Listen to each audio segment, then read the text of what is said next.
Hello friends, welcome to రుచి వంటిల్లు.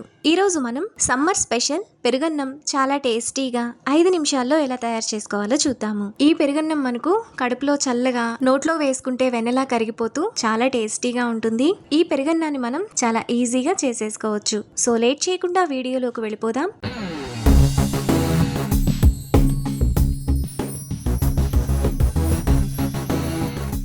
ముందుగా పెరుగన్నం చేసుకోవడానికి 1 కప్పు మెత్తగా ఉడికించిన అన్నాన్ని తీసుకోవాలి.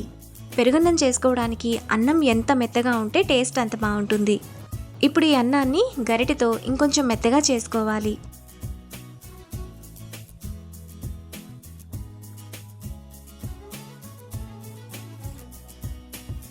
అన్నాన్ని ఇలా మెత్తగా చేసుకున్న తర్వాత అన్నం వేసుకున్న కప్పుతోని 1 కప్పు పెరుగును కూడా వేసుకోవాలి. ఇప్పుడు టేస్ట్కి తగినంత ఉప్పు వేసుకొని కలుపుకోవాలి. ఈ పెరుగన్నం చేసుకోవడానికి పెరుగు ఫ్రెష్గా ఉంటేనే టేస్ట్ బాగుంటుంది. పెరుగు మీకు ఇంకొంచెం ఎక్కువ కావాలన్నా వేసుకోవచ్చు. ఇలా కలుపుకున్న తర్వాత అందులో సన్నగా తరిగిన 1 పచ్చిమిరపకాయ, సన్నగా తరిగిన 1/2 టీ స్పూన్ అల్లం ముక్కలు, దంచిన మిరియాలు 1/2 టీ స్పూన్ కంటే కొంచెం తక్కువ వేసుకొని కలుపుకోవాలి. ఈ పెరుగన్నం మీకు ఇంకొంచెం పల్చగా కావాలనుకుంటే ఇంకొద్దిగా నీళ్లను పోసుకొని కలుపుకోవచ్చు. ఇలా కలుపుకున్న తర్వాత పక్కన పెట్టుకోవాలి. ఇప్పుడు స్టవ్ మీద మరో ప్యాన్ పెట్టుకొని అందులో 1 టేబుల్ స్పూన్ ఆయిల్ వేసుకోవాలి. ఆయిల్ వేడైన తర్వాత 1 టీ స్పూన్ తాలింపు గింజలు, 2 ఎండుమిరపకాయలు, 1 రెమ్మ కరివేపాకు వేసుకొని ఫ్రై చేసుకోవాలి.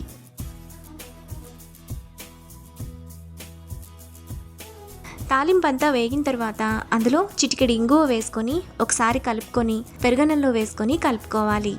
మీరు కావాలనుకుంటే పెరుగన్నంలోకి నూనె బదులు నెయ్యిని కూడా వేసి తాలింపు వేసుకోవచ్చు.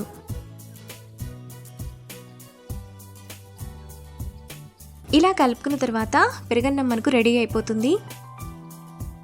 ఇప్పుడు కొద్దిగా దానిమ్మ గింజలు,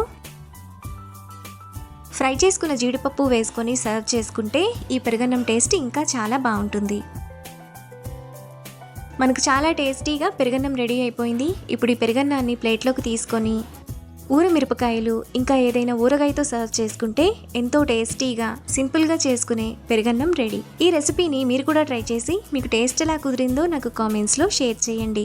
ఈ వీడియో కనుక మీకు నచ్చినట్లయితే లైక్ చేసి, షేర్ చేసి, సబ్స్క్రైబ్ చేయండి.